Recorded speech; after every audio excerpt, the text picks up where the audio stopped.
BNC, 100% black and brown host all day. Finally, news that speaks to us. Colin Kaepernick has launched what is called the Autopsy Initiative. It's part of his Know Your Rights Camp organization. It wants to free secondary autopsies to family members of loved ones who died at the hands of police. Kaepernick says he hopes the initiative ensures that family members will have access to accurate forensic information for trials, and not just for trials, but also death certificates that affect insurance claims. And Dr. Roger Mitchell Jr. is the chair of the Department of Pathology at Howard University.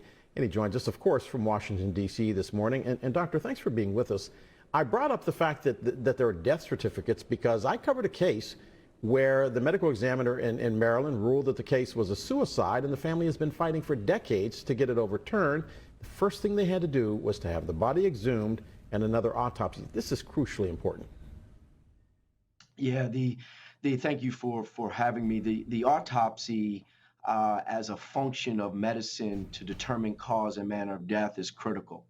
And access to an autopsy is something that it's not until a family needs it, it's not until a community needs it that you realize how important it is to have access to it. And I'm aware of that family that you spoke about in Maryland. And for these families, particularly for these families that have lost their loved ones associated with the criminal legal system, it becomes even more important to give access to autopsy.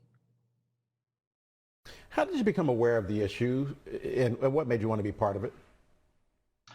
Well, I've been studying deaths in custody as a function of my discipline of forensic medicine since the late 1990s when Amadou Diallo in New York City got shot at 42 times, hit 19. And I realized that deaths in custody, whether it be in the pre-arrest or arrest-related phases, or whether it be in our carceral system, that deaths in custody is a public health issue. And so I've been looking at it, and when had the opportunity to be one of the forensic pathologists on this panel of forensic pathologists to support families of need, I wanted to be a part of it as soon as I heard about it. Excuse my cough, but it is allergy season in Washington. You're here. I am. But that being said, explain why having a second set of eyes in these cases is so important. Well, you can imagine, right? In deaths in custody, you imagine a police-related death that in this climate and this time in our history, and really at any time in our history, how anxious a family would be to ensure that the findings at autopsy were indeed consistent with the cause and manner of death. And so these families wanting to get a second set of eyes that they know and trust becomes important for their peace of mind and for how they want to proceed further with this type of case. I liken it to anyone that gets a diagnosis of cancer from their, primary care doctor or their oncologist. They may seek a second opinion. That second opinion is not to besmirch the work of the first physician, but really to get clarity by the patient and the patient's family as to the validity of the diagnosis and whether or not the diagnosis could be interpreted differently. And so, in medicine, we support a second opinion, and forensic medicine is no different. I'm curious, and I love this question because private autopsies can be expensive. How much of a financial burden are we talking about that will be taken off the shoulders of the people who have lost their loved ones at the hands of police?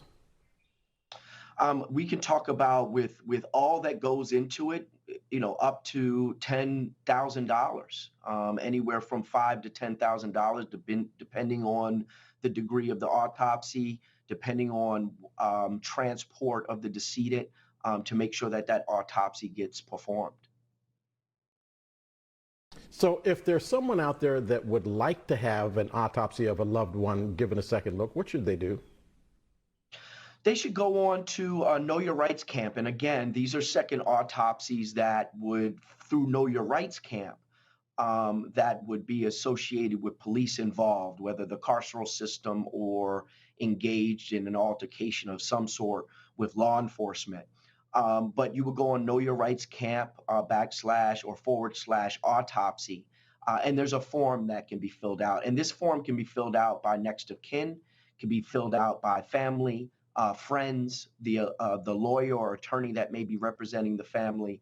And then there is a review process that's done by Know Your Rights Camp experts. And then that family will be notified as to whether or not that's a case that'd be taken by the initiative. Dr. Mitchell, final question before I let you go. Colin Kaepernick to most of us is a football player, but now he's making his mark in an arena that is very familiar to Howard University, which is the arena of civil rights. Speak to, if you would, how much more important what he is doing with regards to this initiative is for Black and brown Americans than just throwing a football. Well, I actually just got chills when you asked that question. We're all normal people until we decide to walk into what I would say God calls us into, to make changes in community.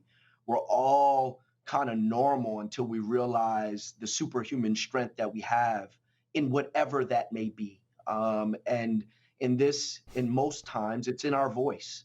And often it's in our actions. And so what Colin Kaepernick has done is he's used his voice and his actions to uplift his people. And he should also be throwing a football. Those two shouldn't be mutually exclusive.